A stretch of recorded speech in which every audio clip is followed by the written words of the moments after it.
Bonjour, je voudrais vous parler aujourd'hui d'un roman que j'ai réalisé qui s'appelle La prophétie des 13 et qui est réalisé en 2 tomes. Donc c'est la même histoire, mais vu le volume, je l'ai coupé en 2. Donc l'histoire c'est quoi? C'est en fait quelques personnages auxquels il arrive des aventures tout à fait singulières et du coup qui les questionnent. Un qui est témoin d'un assassinat à San Francisco, d'autres personnes qui font des rêves tout à fait particuliers et qui vraiment les bouleversent et les chamboulent, un couple qui est au Cambodge en tant qu'archéologue pour sauver le patrimoine local et qui se voit subtiliser des Bouddhas de façon complètement incompréhensible, et d'autres aventures de ce genre, tout à fait incongrues et qui n'ont aucun rapport les unes avec les autres, mais ils se réunissent puisqu'ils se connaissent pour l'essentiel. Ils se réunissent et ils essaient de comprendre ce qui leur est arrivé en discutant comme ça. Et 2 de leurs amis qui les écoutent leur disent on pense que peut-être on a quelques bribes de compréhension et d'explication. Donc ils leur font part du récit de leur famille qui les a amenés à subir de la magie noire de façon très dramatique. Et avec ce récit-là, ils leur font part aussi de quelque chose qu'ils n'avaient jamais partagé jusque-là, qui est le récit de la prophétie templière, prophétie ésotérique. Et ils sont tout à fait fascinés par le nombre de coïncidences qu'il y a entre ce qu'ils viennent de vivre et ce récit-là. Donc ça, c'est une première étape. De ce premier moment, quelques-uns sont cambriolés des recherches qu'ils étaient en train de faire justement à la suite d'un des rêves, et qui les mettait aussi sur la piste d'autre chose qui est la prophétie Maya, dont j'ai eu envie de raconter quelque chose de différent de ce qui est habituellement relaté. Et en fait, ces personnages se retrouvent au croisement entre ces 2 prophéties, prophétie Maya, prophétie templière, qui ont l'air de se recouper, de dire des choses similaires, et donc sont très intrigués.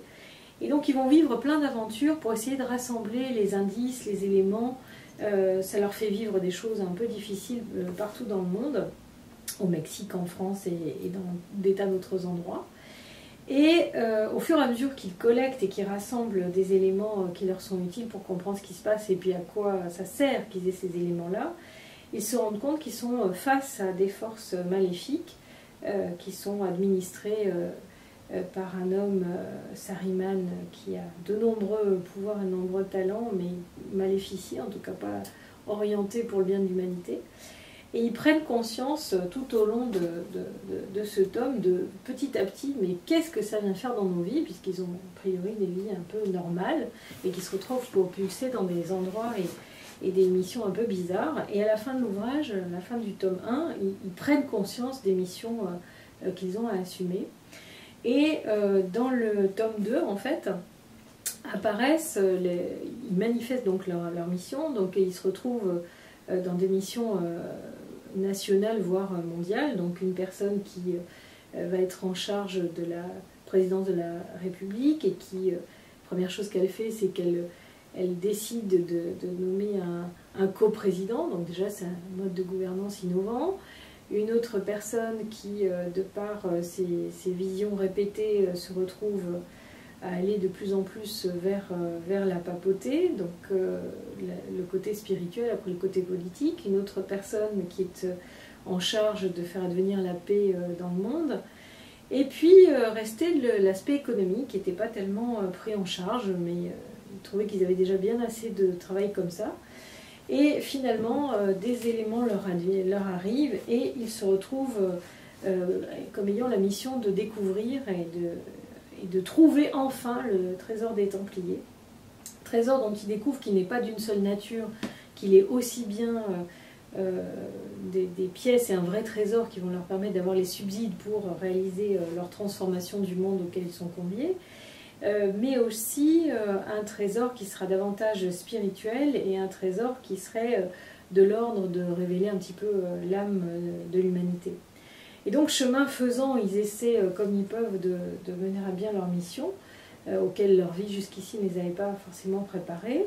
Ils reçoivent beaucoup d'aide, puisqu'ils ont quand même des détracteurs d'importance face à eux, et ils se rendent compte petit à petit que tout ce qu'ils font, toute leur contribution, toute leur aide participe à faire monter le niveau de la conscience humaine. Donc il y a de plus en plus de millions d'êtres humains qui sont de plus en plus conscients et ouverts à une certaine spiritualité, une certaine conscience de l'unité. Et puis évidemment les batailles sont de plus en plus féroces entre ces forces du mal qui n'ont aucun intérêt à ce que l'humanité évolue, grandisse, devienne autonome et se libère.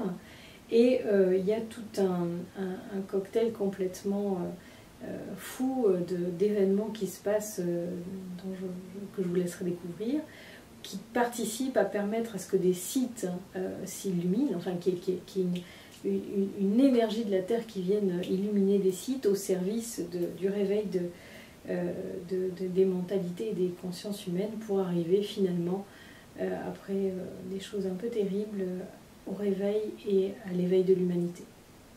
Voilà ce que je voulais vous présenter.